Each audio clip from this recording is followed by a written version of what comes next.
कहते हैं कि परशुराम ने 21 बार समस्त क्षत्रिय वंशों का संहार कर भूमि को क्षत्रिय विहीन कर दिया था। इसका उल्लेख पुराणों में भी मिलता है। लेकिन क्या आप जानते हैं कि परशुराम ने ऐसा क्यों किया? और अगर पृथ्वी क्षत्रिय विहीन कर दी थी तो आज अपने आप को क्षत्रिय कहने वाले कहाँ से टपक पड़े?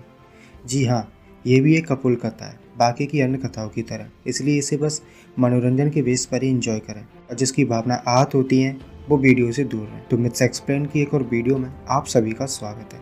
परशुराम जगत के पालनहार विष्णु के अवतार माने जाते हैं। उन दिनों हैहय वंश का अधिपति सहस्त्रार्जुन को प्रजा पर अत्याचार और ब्राह्मणों को धर्म का पालन करने में उसे अजीब सी संतुष्टि प्राप्त होती थी। इसी कारण बस परित्राणाय साधु नाम प्रतिज्ञा को धारण कर परशुराम ने अपनी संपूर्ण शक्ति और शौर्य के साथ हैहय वंश के माहिष्मती नगर पर चढ़ाई की। वहां के अधिपति सहस्त्रार्जुन के सभी पुत्रों और पौत्रों का वध कर दिया। परंतु वे जानते थे कि हैहय वंश में अभी भी कुछ राजा ऐसे हैं जो अन्याय, अनीति एवं प्रजाजनों पर अत्याचार कर रहे हैं। तो परशुराम के पिता जमदग्नि ऋषि का हैहय वंशों ने वध कर दिया तो परशुराम की माता ने 21 बार अपनी छाती पीटते हुए परशुराम को पुकारा था। यह देखकर परशुराम बहुत क्रोधित हुआ और उन्होंने शपथ ली कि वो हैहय वंश का ही नहीं बल्कि समस्त क्षत्रिय वंशों का संहार कर देगा। जिस तरह उनकी माता ने 21 बार अपनी छाती पीटी, इसी तरह वो 21 बार भूमि को क्षत्रिय विहीन कर देंगे। और उन्होंने अपने इस संकल्प को पूरा भी किया, जिसका उल्लेख पुराणों में भी मिलता है। अगर एक पल के लिए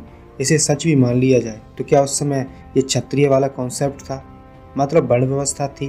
क्योंकि क्षत्रिय वर्ण व्यवस्था में ही आते हैं ना। जैसा कि मैं पहले भी कुछ वीडियो में बता चुका हूँ कि वर्ण व्यवस्था ज्यादा पुरानी नहीं है, क्योंकि मौर्य काल में इस तरह के कोई साक्ष्य मिले ही नहीं है। तो उससे पहले क्षत्रिय शब्द का मिलना कहाँ से टपका दिए? चंद्रगुप्त मौर्य के टाइम मैगस्थनीज भारत आए थे और उन्होंने मौर्य काल के सामाजिक, राजनीतिक, सांस्कृतिक समाज का वर्णन करते हुए उनकी बुक इंडिका में भी किया, जिसमें उन्होंने वहाँ के समाज को 7 वर्गों में बांटा था। मतलब स्पष्ट है कि उस समय जब वर्ण व्यवस्था नहीं थी तो वर्ण व्यवस्था के क्षत्रिय कहाँ से आए। और इससे ये भी स्पष्ट होता है कि चंद्रगुप्त मौर्य भी क्षत्रिय हो ही नहीं सकते। सांची के बौद्ध स्तूप का पुनरुद्धार और सौंदर्यीकरण का कार्य पुष्यमित्र शुंग के काल में किया गया। 1965 ईस्वी में शुंग काल के समय का अम्बाला के सुग से मिट्टी का खिलौना मिला है। एक बालक गोद में तख्ती लिए 12 खड़ी सीख रहा है।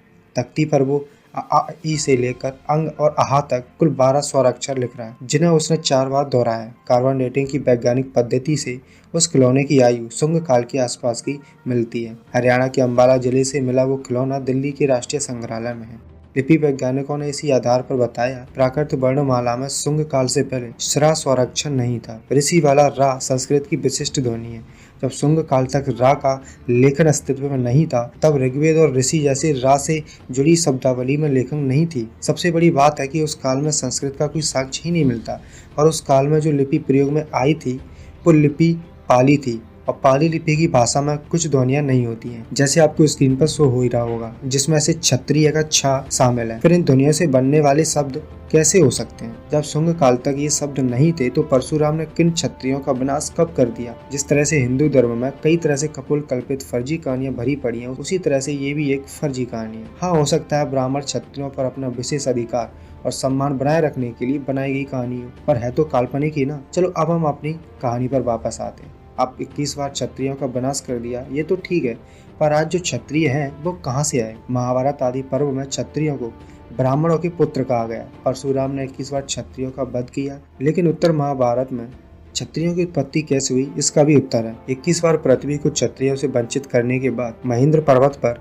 तपस्या की। क्षत्रिय महिलाओं ने संतानों के लिए ब्राह्मणों की शरण लेती हैं। उन हजारों क्षत्रिय महिलाओं ने ब्राह्मणों से गर्भ धारण किया और फिर से क्षत्रिय वंश की वृद्धि के लिए शक्तिशाली क्षत्रियों को जन्म दिया। इस प्रकार क्षत्रिय वंश का जन्म तपस्वी ब्राह्मणों द्वारा क्षत्रिय स्त्रियों के गर्भ से पैदा हुआ। अक्सर लोग क्षत्रियों से प्रश्न भी करते हैं कि जब परशुराम ने 21 बार पृथ्वी को क्षत्रिय रहित किया तो तुम कहाँ से आ गए? महाभारत आदि पर्व 64 गीता प्रेस गोरखपुर से साफ साफ पता चल जाता है कि आधुनिक जितने भी क्षत्रिय हैं सब ब्राह्मणों की नाजायज औलाद हैं। अब क्षत्रिय भाइयों, जब भी आपसे कोई ये सवाल पूछे कि 21 बार विनाश होने के बाद भी तुम कहाँ से आ गए, तो महाभारत का ये पेज खोलकर दिखा देना या फिर मेरी वीडियो भी दिखा सकते हो।